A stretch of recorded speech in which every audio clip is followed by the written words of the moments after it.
संत पीपाजी महाराज भारतीय संत परंपरा के एक महान और प्रभावशाली संत थे, जिन्होंने भक्ति आंदोलन में अद्वितीय योगदान दिया।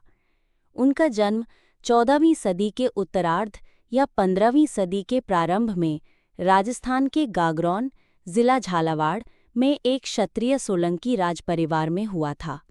वे गागरौन रियासत के राजा थे और उनका नाम बचपन में प्रताप सिंह बताया जाता है।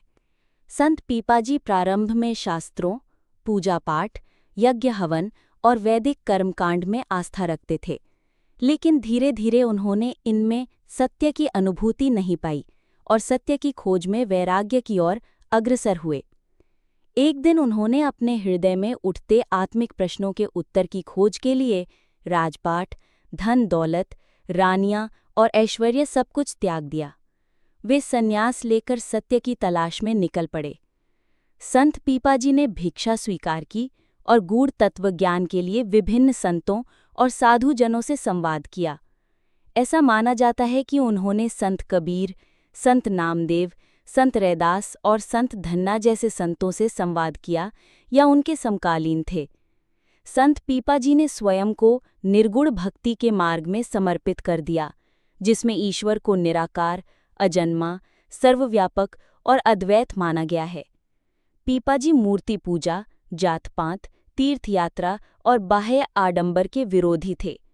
उनका मानना था कि ईश्वर की प्राप्ति केवल प्रेम, भक्ति और आत्मचिंतन से हो सकती है, न कि बाह्य कर्मकांड से। उनका प्रसिद्ध दोहा, पाहन पूजै हरि मिले तो मैं पूजूं पहाड़, ताते तो चाकी भली पीस खाए संसार, इस बात को स्पष्ट करता है कि वे मूर्ति पूजा के स्थान पर कर्म और सेवा में विश्वास रखते थे। संत पीपाजी के विचार गुरु ग्रंथ साहिब में भी स्थान पाते हैं, जहां उनके 6 पद संकलित हैं, जो उन्हें अत्यंत सम्माननीय संतों की श्रेणी में लाते हैं। उनकी वाणी में प्रेम, श्रद्धा और आत्मिक ज्ञान की झलक मिलती है। उन्होंने कहा कि ईश्वर मंदिर मस्जिद में नहीं, बल्कि हृदय में है, और जो उसे हृदय में नहीं पहचान सकता, वो कहीं नहीं जान सकता। संत पीपाजी के अनुयायियों ने पीपा पंथ नामक एक संप्रदाय की स्थापना की, जो आज भी मध्य भारत और राजस्थान के कुछ हिस्सों में सक्रिय है। उनके जीवन का अंतिम काल काशी, वाराणसी में बीता,